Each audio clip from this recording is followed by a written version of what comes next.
Goeiedag gemeente, dit is November. En in November is jy een van twee tipes mense. Of jy is so opgewonde, jou kersboom is reeds opgeslaan en jy kan nie wag vir Kersfees om te kom nie. Of jy skram nog weg elke keer wanneer Michael Bublé oor die winkelsentrum se luidsprekers begin sing. Hoe dit ook al sê, ons is in die feesseisoen. En in hierdie gemeente is dit vir ons belangrik dat almal van ons 'n betekenisvolle en 'n feestelike seisoen sal hê. Daarom wil ons jou uitnooi om by te dra en deel te neem aan die volgende geleenthede.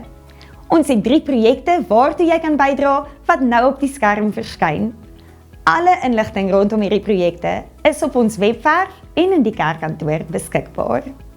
So aan die einde van die jaar is dit vir ons bitter lekker om te kan terugvoering gee oor dit wat by ons noodspens gebeur.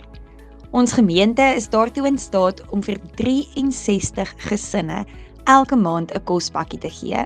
En dis julle wat dit moontlik maak. Baie dankie vir elkeen se getroue bydrae deur die jaar. Op die 19de vind ons algemene vroue afsluiting plaas. Kom deel saam in 'n heerlike oggend van samesyn en verversings. Dit gaan lekker wees om jou daar te sien. Aan alle De Gama erediensgangers wil ons spesiaal vanoggend sê, ons is opgewonde oor wat gebeur by julle kampus. Kyk gerus na die volgende insetsel. Goeiedag vriende, ek staan op die oomblik hierso by NG Gemeente Jeffreys Bay se De Gama kampus. En ons het nou 'n begrafnis hier gehad en ons wil net graag met julle deel, almal wat hier by De Gama ook natuurlik erediens bywoon, sal julle sien natuurlik ons binnehof is besig om stelselmatig vorm aan te neem. Daar's nou ook sulke kassies wat op die ou toring, langs die ou toring ook geïnstalleer word, waar ons koffie percolators ook gaan opsit. Dit maak dit ook baie makliker vir almal wat bedien. En soos wat ons ook gesien het, het daar 'n baie groot gasvryheid verandering ook gekom hier by ons De Gama kampus. Baie meer mense wat saam kuier. Ons sien so uit na die verdere uitbreiding ook rondom dit. So dis hoekom die kassies daar aan die agterkant so lyk.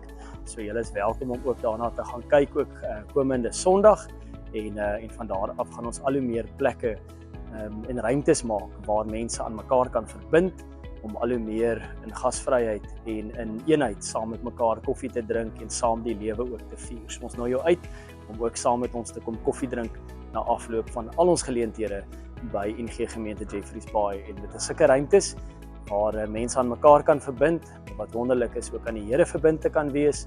En ons sien verder uit na hoe dit ook aan die einde gaan lyk. Hy het al mooi vorm begin aanneem. Dankie ook vir ons span wat daarmee ook besig is om sulke ruimtes vir ons ook in te rig en dit ook moontlik te maak. Ons waardeer julle, mag julle ook 'n mooi week verder hê, mooi dag en ons gesels weer binnekort met mekaar. Mooi bly. As daar iewers in jou huis 'n bottel wyn lê wat al baie stof opgetel het, wil ons jou uitnooi om hom te kom skenk vir ons jaarlikse wynveiling. Dit vind hierdie jaar plaas op die 27ste November en ons kan nie wag om jou daar te sien nie. Kaartjies is beskikbaar by die kerkkantoor. Soos julle weet, het ons gemeente 'n pos geadverteer vir 'n nuwe voltydse leraar wat spesifiek gaan fokus op ons familiebediening. En ons aansoeke het Vrydag wat nou verby is, gesluit. Ons wil graag julle voorbidding vra vir die pad vorentoe om saam met ons in gebed hande te vat, om die regte keuse te maak en om die Here se stem duidelik te hoor. Ter afsluiting, weet julle dat ons besig is met ons 10de maand dankoffers. En ons wil vir elkeen van julle wat bygedra het, uit ons harte uit, dankie sê. Dankie dat jy getrou bygedra het, dat jy gehoorsaam was aan die Here se stem. Ons doelwit was om R700,000 in te samel en ons staan reeds op R620,000. Ons het nog tot die einde van November maand om hierdie dankoffer te versamel. Mag jy en jou gesin in hierdie eerste week van November reeds iets feestelik beleef hier by die gemeente. Mag jy God se stem vandag hoor en mag jy regtig hier uitloop as 'n veranderde mens. Geseënde Sondag vir elkeen van julle.